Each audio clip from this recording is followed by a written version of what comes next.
始めさせていただきます。2年前のですね、来日が終わってからのグループにて何があったのかというのをまずそれをお伺いしたいんですが。Could you tell us what happened to the group Asia after you visited Japan 2 years ago? Yeah, we did quite a lot of extensive touring.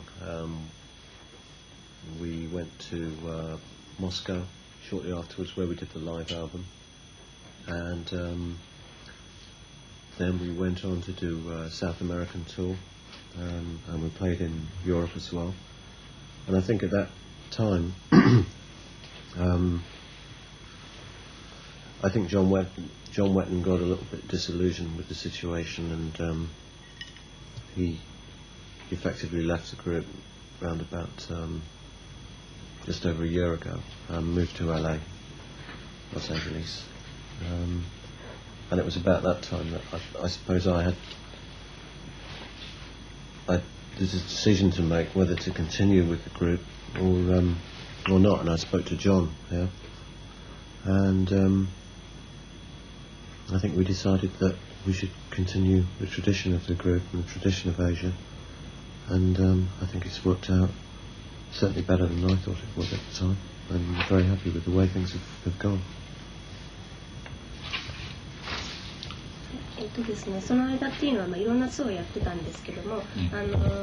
本の来週だとすぐにモスクワに行って、それがライブアルバムになったりしたんですけども、その後南アメリカとかヨーロッパなんかもツアーしました。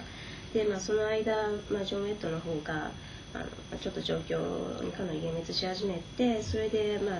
1年前ぐらいになるんですけども、グループを離れて LA の方に移動したんですね。で、その間に続けるかどうかっていうことを、悩んだみたいなんですけども、ジョンに話して、でやっぱりエイジャと、伝統っていうものを、グループとしての伝統っていうものを続けていくことが大切なんじゃないかっていうふうに決定をしたんですね。で、それま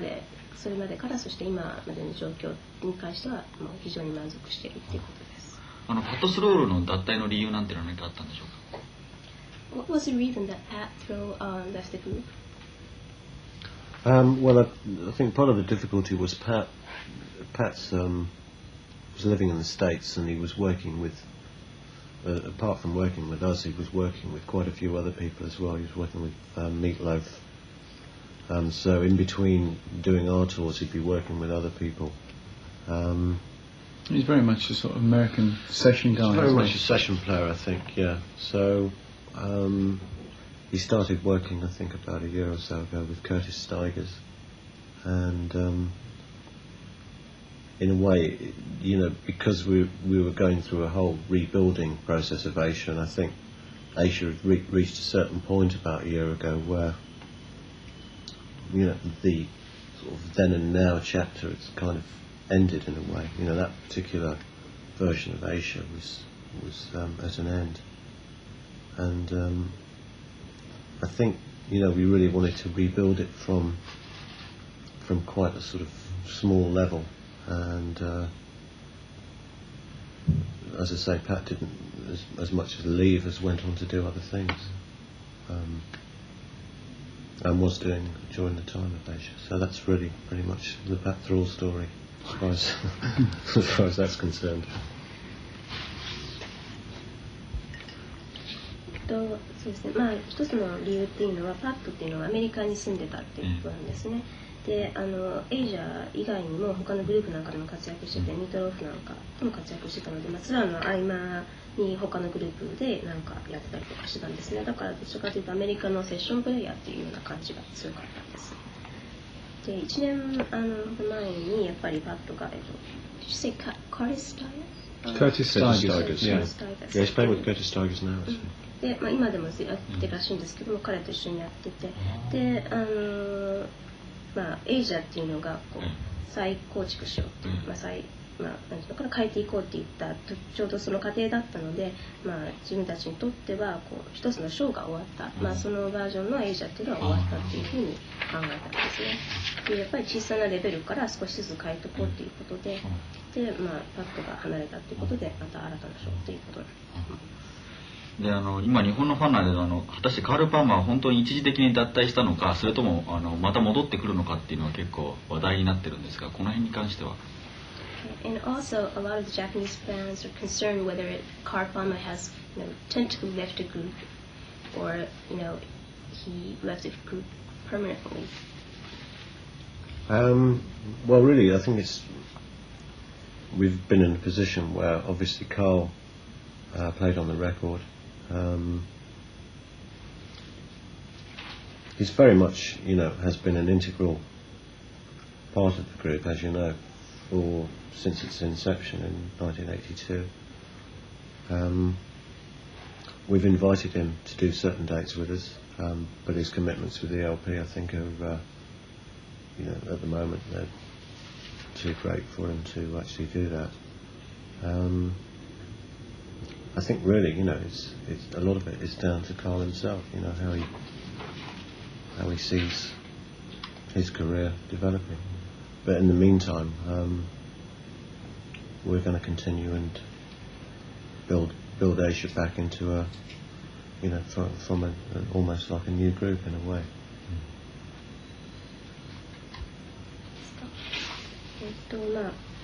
カール・パーマーは、明らかに分かるようにレコードなんかでも演奏してたんですけども、で82年以来、かなりグループとしての非常に重要な役割を、今まで担ってきたんですね。で、何回かのいくつかの公演なんかにも誘ったんですけども、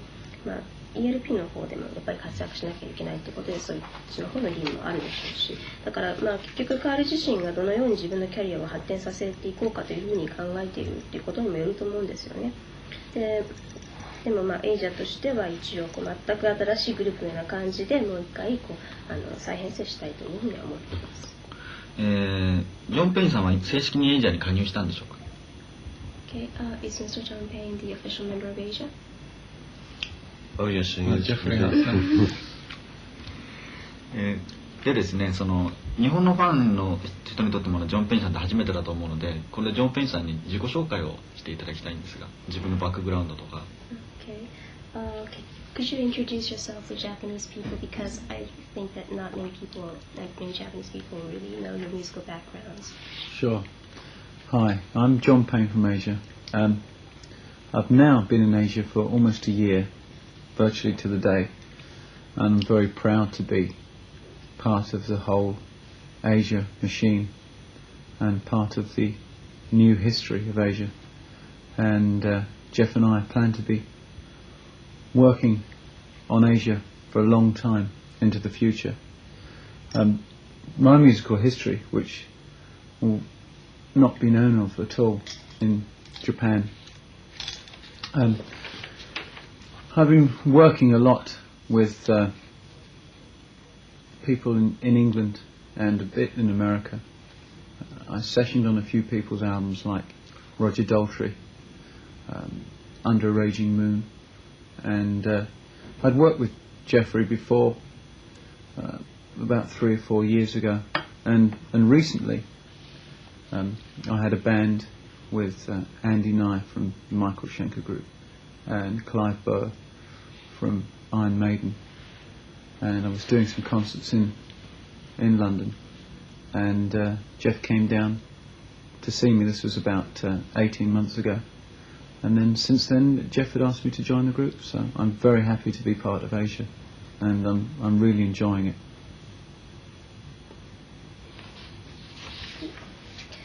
ですね、1年ほど前、ちょうどのこの日ぐらいの時から、エイジャに参加してるんですけれども、エイジャの一員として、またエイジャの新しい歴史を担う一人として活躍できることに非常に喜んでいるということです。で、これから先にかけて、将来にかけても長い間エイジャで活躍していくつもりです。日本の皆さんあまりご存知ないので、音楽的な背景に関して言うんですけども、イギリスでかなり活躍していきまして、アメリカなんかでも少しばかり活躍しました。で、セッションプレイヤーとしてジャー・ダルトリーとかアンダーエイジング・ムーンとかそういったバンドと活躍してきたんですね。で、3、4年前にジェフと知り合いまして、でちょうどマイケル・シェンカーグループのアンディ・ナイト、あとアイアンメインなんかのドライバーなんだっけ、ライブバー私と一緒に活躍してた時にちょうどこれ18ヶ月前ぐらいっておっしゃったんですけども、コンサートの時に、ジェフがやってきて、それでグループに入らないかっていうふうに誘ってそれから加入しました。で今までとっても楽しくやってます。エレクトリックライトオーケストラに参加してたって話も伺ってるんですが、その辺っていうのはIt's been rumored that you were also in ELO. Oh, you've done your homework. Yes, I spent about 8 months in ELO, and I started writing the album, and I went over to New York and worked with Jim Steinman, who is a great producer, as you probably know, did all the Bat Out of Hell stuff. And I liked his work because he's very, very operatic and epic. But when Jim decided to leave ELO, and at the time there was a lot of problem with the name, Geoff Lynne was contesting ELO using the name, and they changed it to ELO Part 2, which was never really ELO. And also, I think different from Asia, because Asia I've been allowed to have my own input into it, whereas with ELO they wanted me to sing it in the same way as Geoff Lynne, and I don't think anybody can replace Geoff Lynne, because to me Geoff Lynne was ELO. So after 8 months I decided to leave that situation. なんか最初にちゃんと宿題やってきたんですね。出してきましたって言ってたんですけど、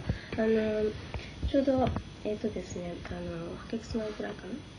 違いますね。ちょうどなんかアルバムを制作しようとした時にジム・スタイマンっていうプロデューサーの方と一緒に仕事をしようと思ってニューヨークに行ったんですね。で結構彼のやり方って一緒に仕事もテキパキしててやり方が気に入ってたのでうまくいったんですけれども、その時にジムがイエローと一緒に仕事をしてて、でちょうどその時なんかジェフリンのなんかジェフリンがイエローの名前を使おうとしてたんですね。でそのことでちょっとした揉め事があったんですけれども、そのグループで参加してで8ヶ月ほどいたんですけども、自分のボーカルとかをやるというよりもどちらかというとジェフリンの後釜みたいな感じでジェフリンと全く同じような歌い方でやってほしいというふうにイエローの方では要求があったので、8ヶ月ぐらいやったんだけども、その状況にあまり満足できなかったので去ろうと思ったんです。音楽以外の話になりますけど、ジョン・ペインさんって帽子が好きだといういつも帽子をかぶってらっしゃるんですが、結構帽子のコレクションとか多いんですか？ Also, we heard that you really much like hats, wearing hats, and do you have a lot of collection of these hats? I have a very small collection of hats. It's not quite as many as our manager. No.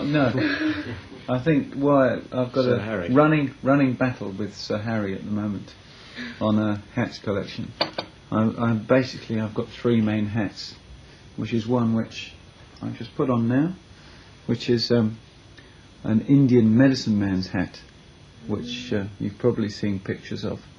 I also have another Indian sort of baseball hat, and I have a sort of Mexican type hat as well. So I like wearing hats, and I know it's probably a very different thing from what the Asia fans are used to seeing, but I enjoy it. そうですね、コレクションは小さなものなんですけどもあるってことで、今マネージャーほどじゃないなんておっしゃってますけど、ちょうどマネージャーのハリーさんと競争しているぐらいかなっていうことです。で主な帽子っていうのが3つあって、1つが今かぶってらっしゃるやつなんですけど、なんかインディアンの人で人を治療する薬とか調合したりする、そういう人たちがなんか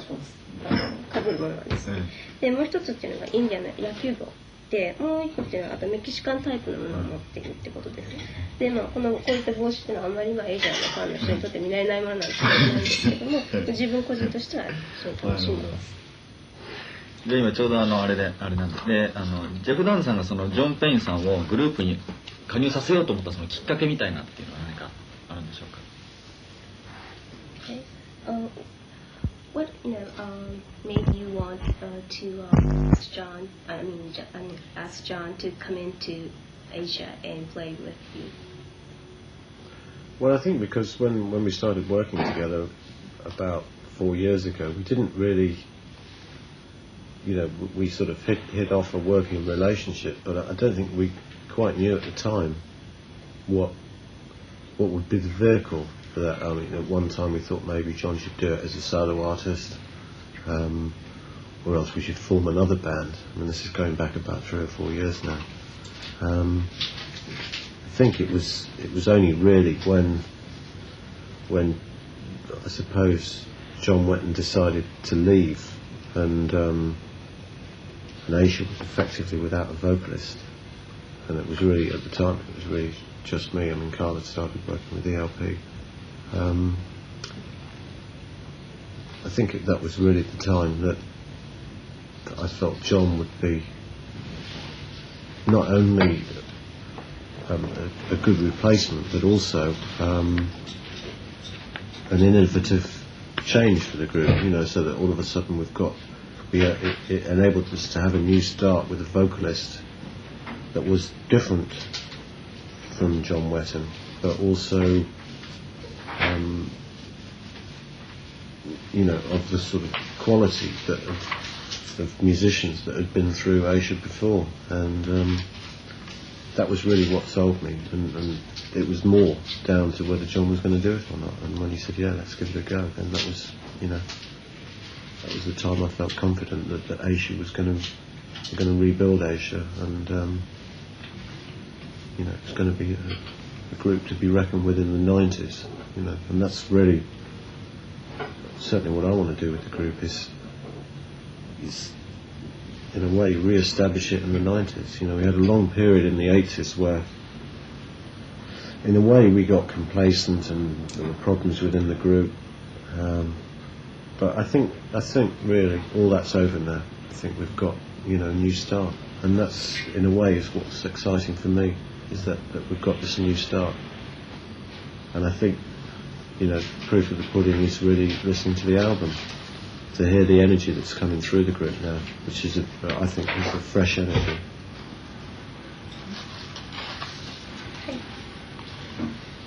ですね、ジョンに会ったのは、最初4年前ぐらいに一緒にやってたことがあったんですね、仕事で。その時に、ジョンが果たしてメンバーとしてね、参加するのがいいかどうかっていうふうにいろいろ考えたんですけども、ちょうど4年前ぐらいなんですが、ソロでやった方がいいんじゃないかとか、でなければ自分たちでまた他のバンドを作ろうかとか、そういったことをいろいろ考えてたんですけども、やっぱきっかけっていうのはジョン・ウェットンがエイジアを離れるって決定した時なんじゃないかと思いますね。でちょうどその時ボーカリストがいない状態だったし、またカールの方も ELP の方で活躍してたので、じゃあ、ジョンがね単に代わりのメンバーとしてっていうだけでもなくって、グループを変えていくために非常にいい人なんじゃないか、いい人材なんじゃないかと思って彼にしたんですね。でジョン・ウェットンとはまた違うボーカリストをやる仲間として入れることによって新しいスタートができるんじゃないかというふうに考えたんです。だから実際ジョンが引き受けるかどうかっていうことにかかってたんですけども、彼が引き受けてくれたので、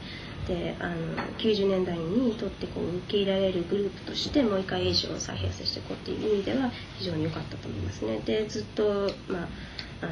90年代に向けてそういうふうにもう一回グループを変えていきたかったので、80年代いろいろグループ内でも揉め事ありましたけども、それも解決してまた新たなスタートを切れるってことで、自分自身はとってもエキサイティングに感じている。あと日本のファンがまた気にしてることがあると思うんですが、スティーブ・ハウは果たしてまた正式にエイジアに戻ってきたのかという質問なんですけど。Okay. And the other thing Japanese fans are concerned about is whether Steve Howe has officially came back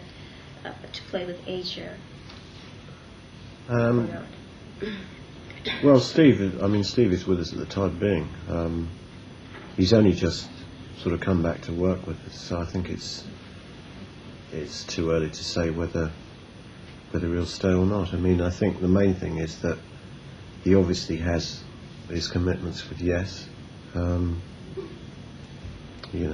was here about 3 months ago, I think, when Yes played here. The thing about Asia is that it's more than just the elements that make it up. You know, Asia itself, as I see it, is, and always was, is an entity. You know, it's not necessarily about individual players, although the individual influences obviously make up the sound. I think, you know, it was termed a supergroup in 1982, which I don't think was the reason why it came about. I think you could form a band out of maybe 3 or 4 players, really established players, and it might not work. The reason Asia worked was because it was an idea for a type of music. And you know, as far as Steve's concerned, if he wants to come back and work with us, you know, the door is open to him. But the group will continue, whatever now, because I think myself and John have become very single-minded about the future of the group, and that's really the way I see it developing.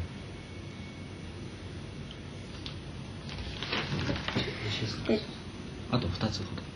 ど。